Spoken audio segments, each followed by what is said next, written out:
Hi there, Smart Driver. Rick with Smart Drive Test, showing you how to clean off your car. Yes, a credit card, a briefcase, or some other stiff object is not going to work for you.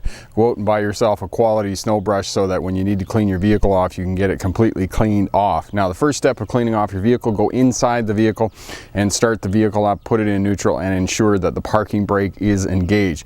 When you put it on full defrost, put it on so it recirculates the air in the cabin of the vehicle as well. If the air conditioning doesn't come on when you put it on full defrost, turn the air conditioning on as well, because the air conditioning will draw the moisture out of the air inside of the vehicle and help it to defrost the windows faster.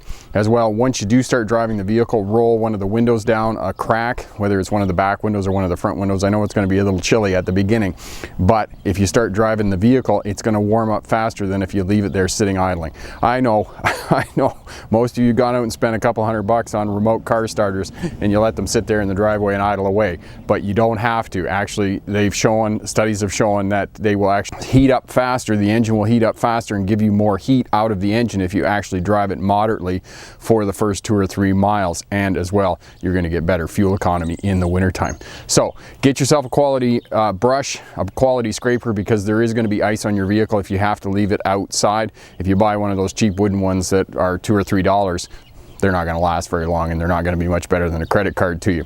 So make sure you clean off all of the windows, all of the lights, and you're not going to be able to get the snow off the roof of your vehicle. For the most part, you can swipe a little bit of it off, but really what you want is the lights and the windows, because you want to be able to observe other traffic and you want other traffic to be able to see you. So lights and windows. So what we're going to do here, we're going to go out to the vehicle here behind me, the one that's got a bit of snow on it, and we'll show you how to do that.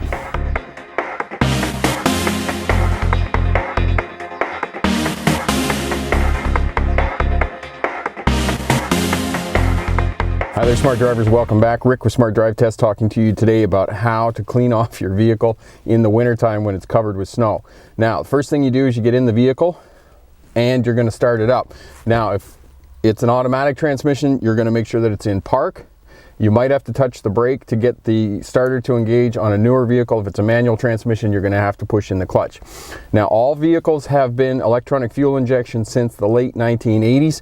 So you put the key into the ignition, turn the key to the on position, and oftentimes what I tell students is to get into the habit of putting your seatbelt on. By the time you put your seatbelt on, the electronic fuel injection, the computer essentially has done a systems analysis on your vehicle.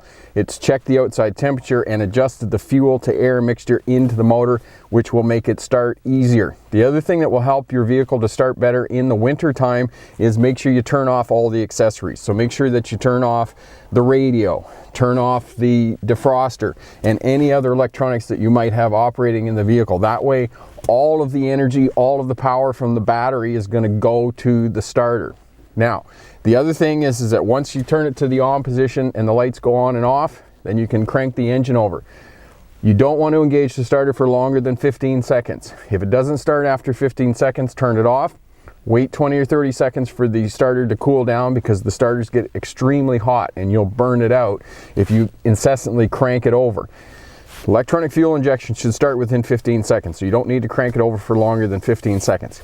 If you're at high altitudes, above 8,000 feet or 2,400 meters, then if it doesn't start on the first go, after you keep your foot off the throttle, push the throttle halfway down, start it again. If it doesn't start again after 15 seconds, turn it off, wait another 30 seconds, push the fuel pedal all the way to the floor, crank it over again, and it should start. If it doesn't start after half a dozen times, you've got a problem and you probably need a mechanic. So, cold weather starts.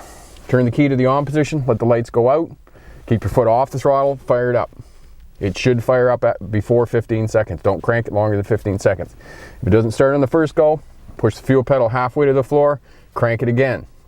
If it doesn't start on the second go, turn the key to the off position, take your foot off the throttle, wait 20 or 30 seconds, put your foot all the way to the floor on the throttle, crank it again, and it should start. Like I said, repeat that process again. If it doesn't start after 6 or 8 goes on the starter, you probably need a mechanic. So we turn it to the on position, the lights have gone off and on. We push the clutch in because I have a manual, it's in neutral. I've engaged the parking brake to secure the vehicle against movement. I've got it to the on, the lights have gone off and on. I turn it over, and here in Vernon right now, it's about -10, -12. It's been pretty chilly here for the last week. So this vehicle even though it's a 1998, it's almost 20 years old. Electronic fuel injection, turn it to the on position, wait for the lights to go out, crank it over, and it fires right up. In neutral, parking brake on, release the clutch, and as I tell students driving manual transmissions, always release the clutch as if it's in gear. Bring it out to that friction point and then ease it out.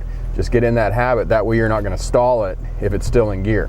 Okay, then we turn on the heat and defrost, turn the fan on full, turn it to defrost, turn the temperature rating to high. The air conditioning should come on automatically. If it doesn't, turn on the air conditioning because it'll help pull the moisture out of the air and dry out the vehicle. Turn on the recycle. You want to recycle the air in the cabin instead of having it pull in cold air from outside and trying to heat that up all the time. Actually, if you just recirculate the air inside the cabin, it's going to heat up faster. As well, most newer vehicles are going to have a rear window defrost, which is essentially just some electric wires that run through the back window and create heat and will defrost the back window. So you want to turn those three things on, the vehicle will heat up, you have it on full, and then you get out and clean off the snow. So we're going to go out and do that.